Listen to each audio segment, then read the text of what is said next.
تاسو دا نه ده خوښه چې د الله د عرش په خوا کې ستاسو داسې یو عملي چې تاسو الله ته رایادوئ. ستاسو دا نه ده خوښه چې د الله د عرش په خوا کې ستاسو یو عملي چې هغه تاسو الله ته رایادوئ. الله یې دومره یاد کړی دی، الله یې دومره یاد کړی دی چې د هغه ډېرو یادولو د لاسه تې الله د ګناهونو بوجونه کم کړي دي.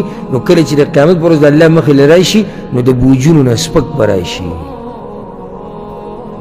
ګناهونه ځکه چې د اذکارو فضایل به تاسو اورېدلي که نه، چا دا ذکر ووایي نو ګناهونه یې بخښلی کېږي، چا دا ووایي الله یې معاف کوي، چا دا او چې هر سړی په مخه لګیا د الله یادوي، په مخه الله یادوي، نو د ګناهونو هغه بوجونه ترې څه دي، هغه ترې کمېږي.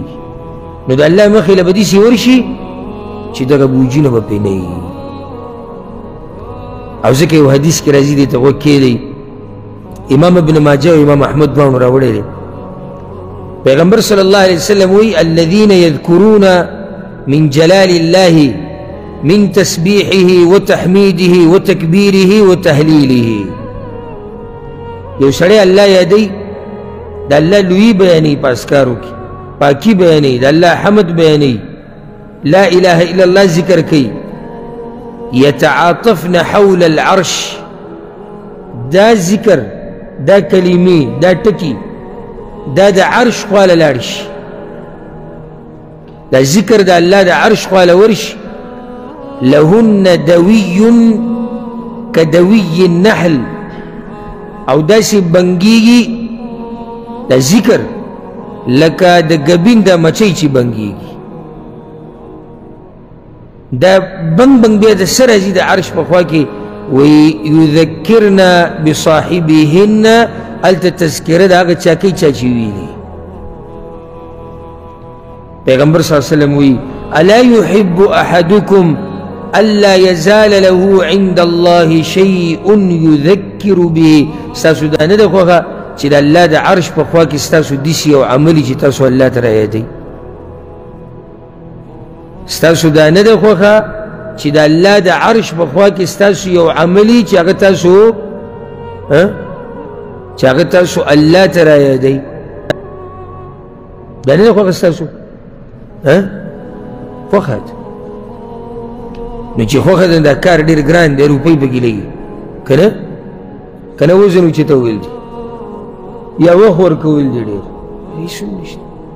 په ولاړه ذکر کوه، په ناسته یې کوه، په ملاسته یې کوه، د ملګرو په مجلس کې کوه، د ښځو بچو په مجلس کې کوه، په دکان کې کوه، په مزدورۍ کې کوه، په ډریورۍ کې کوه. کوم ټیم کې د الله دا ذکر نه کېږي، یو ټیم خو فایده. نو پیغمبر صلی الله علیه وسلم داسې یو ناشنا عمل دې صحابي ته وښو چې همیشه دې ستا ژبه لمدوي په څه باندې؟ د الله په ذکر باندې.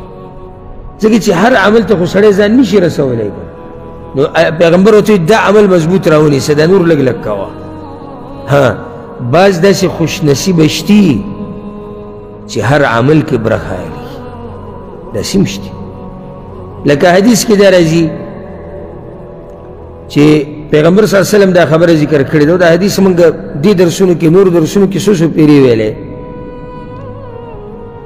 چې چا د الله په لار کې یو شی جوړه ورکړو، یعنی دوی ورکړو، دته به د جنت خزانچیان اواز کوي چې ای پلانیه راځه. نو څوک چې مانځه والی دی به د مانځه د دروازې د طرف نه رابللی کېږي، څوک چې جهاد والی دی به د جهاد دغه دروازې نه رابللی کېږي، څوک چې روجې ډېرې نیسي دی به د باب الریان د طرف نه رابللی کېږي، څوک چې صدقو والی د الله په لار کې مال ډېر لګولی دی به د باب الصدقه د طرف نه رابللی کېږي. ابو بکر صدیق رضی الله عنه الناس وی بی ابي انت و امي یا رسول الله، زما مور پلار دې په تاسو قرباني. دا خو صحیح ده چې د هرې دروازې نه به کسان رابللی کېږي. فهل یدعى احد من تلك الابواب كلها، داسې به څوک چې د هرې دروازې نه رابللی کېږي. پیغمبر صلی الله علیه وسلم ورته نعم، داسې خلک به وارجو ان تكون منهم، او زما د امید دی الله نه تم په هغو کې. و دا هغه مؤمن دی چې په هر څه کې برخه اخیستې ده.